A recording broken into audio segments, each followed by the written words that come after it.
Once again, they're playing games on Capitol Hill, but far different and far more offensive than the games they ordinarily play. Talking about playing games with death. Yeah, it's happening. I doubt their sincerity. Officer Brian Sicknick, we lost him in the aftermath of those terrible riots on January 6th.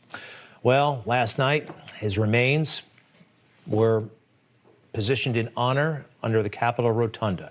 An appropriate gesture, of course, but quite late, 27 days after he died.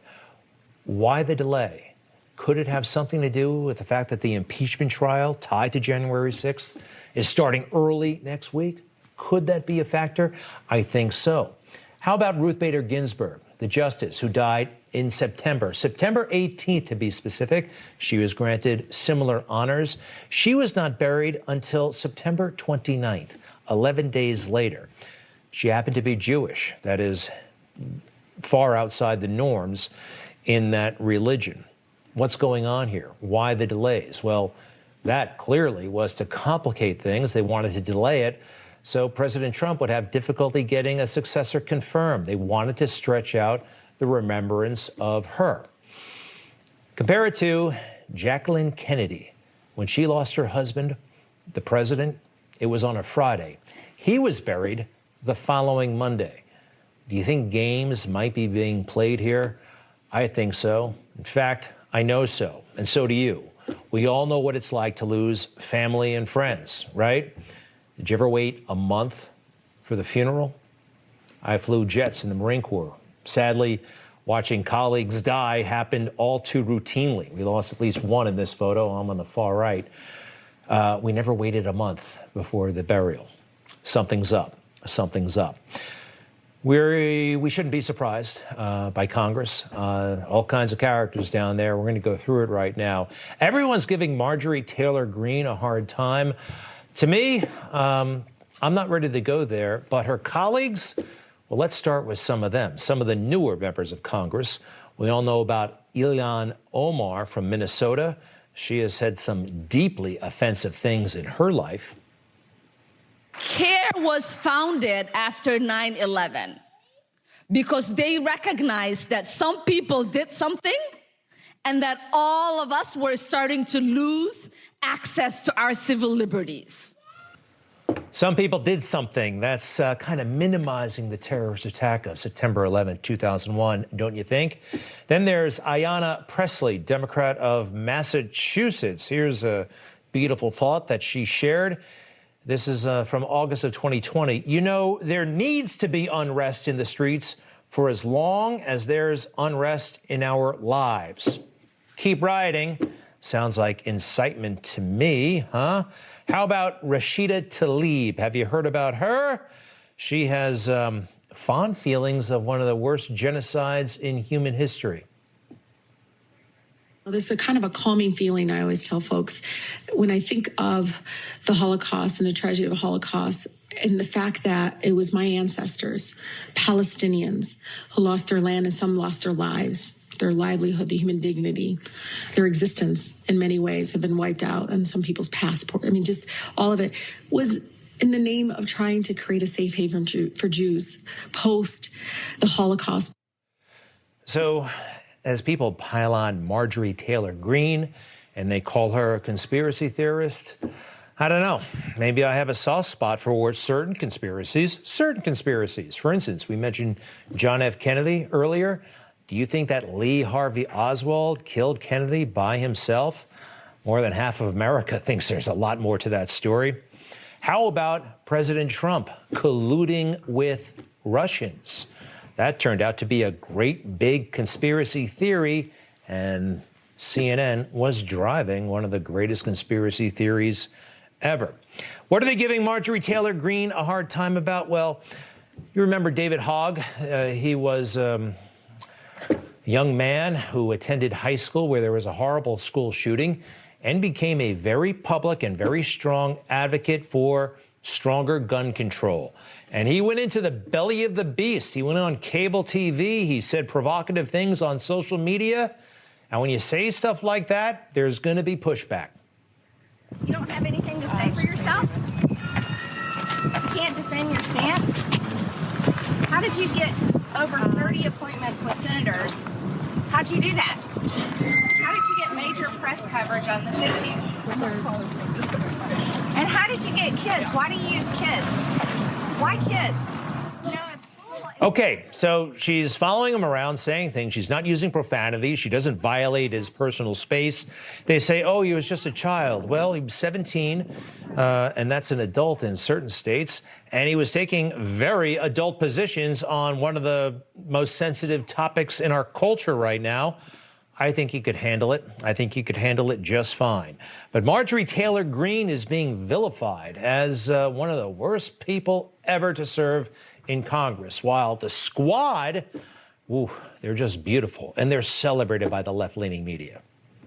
The squad. They get all the press because they're, flamboyant and smart. I'm an open, fan of the squad. I think they're brilliant. I think they're really changing the party in a great way. I respect and admire all of the members of the squad. And the squad really do represent kind of much of the visible leadership of the progressive left. I love the squad.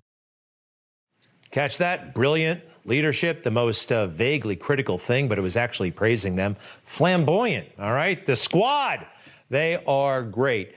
But the squad, in their rhetoric, actively supporting those who oppose law enforcement, and in my opinion, helped lead to the violence over the summer, the anti-cop violence we saw. How hard is it to be a cop, by the way? Thanks to what happened over the summer, being in law enforcement is harder than ever before. Everybody wants to catch a cop doing something wrong, and we all have the tools to catch him. Have you ever noticed that when a police officer shows up on the scene, everybody breaks out their cameras trying to see something, see anything? The wish is to go viral. It's very, very sad for all of us, because crime right now is out of control, at least in New York City. And from what I'm seeing across the country, we have a serious, serious problem with crime. And cops, understandably, are less likely to get involved with all the scrutiny. It's a fact of life. It's a sad fact of life. All right, here's something else you don't hear much of from the left-leaning media. The truth about Joe Biden, even according to the public record. Here he is as president, but what about Joe? The Joe we don't know. I want to show you a picture of Joe, possibly on spring break, back when he was a teenager. There he is, Joe Biden. Well, Joe opened up to an author back in the early 1990s, somebody named Richard Ben Cramer, who wrote one of the iconic books of politics. It's called What It Takes. This guy profiled everybody who was running for president back in 1988. And Joe Biden was one of those. And wow, did Joe Biden open up to this guy a little bit too much? That sounds like Joe, doesn't it? Let's go through some of what he said. This is the story of Joe meeting his first wife's family. Joe was on his best behavior, sure enough, when he met the Hunters, though they couldn't have been nicer. Her mother was a down-to-earth woman, and she was the one who asked Joe what he meant to become.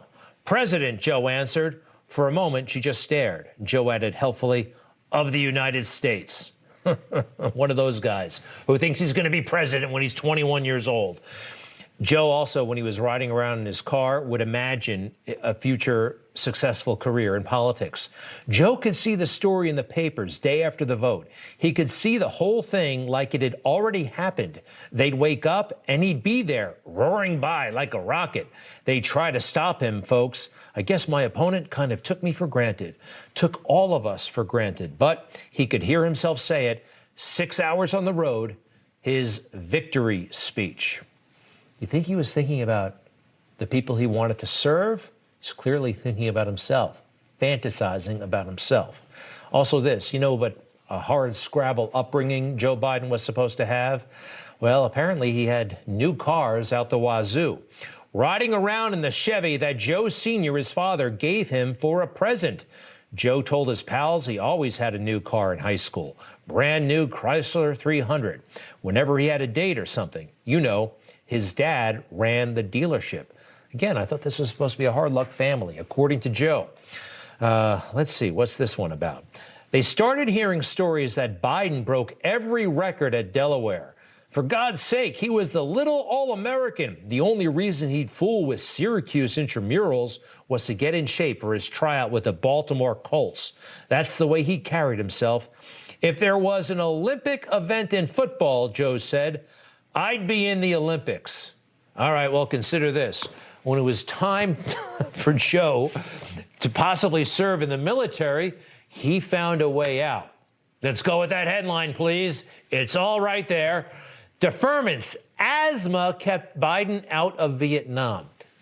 Could play football in the Olympics, only if they had an event, but he had asthma. Do you think he was being straight with the draft board about asthma? Joe has been so out of touch for basically his whole life. He was a legend in his own mind, and it's probably gotten worse because Joe's entire adult life has been spent in very special places. Let's go through the timeline of Joe's life. Earned his law degree in 1968 at 25. Elected to the city council 2 years later, and to the U.S. Senate 2 years after that. He's just 29 years old. If you look at the timeline of Joe's life, that means, as an adult, just 2 years was he an average, regular Joe, just a man on the street. 2 years, that's it. So the rest of it, he's recalling glory days, teenager. And by the way, doesn't that look like a bottle of hooch? I'm sorry. Legend has it that Joe never had a drink in his life. Something tells me that that spring break might have been different. Am I giving him a hard time? Yeah. And guess what? He deserves it. You just watched Newsmax TV, America's fastest growing cable news channel, now in more than 70 million homes. You can get Newsmax TV on your cable system or check your cable guide. And if your system doesn't carry Newsmax, call them, tell them you want Newsmax TV, because we're real news for real people.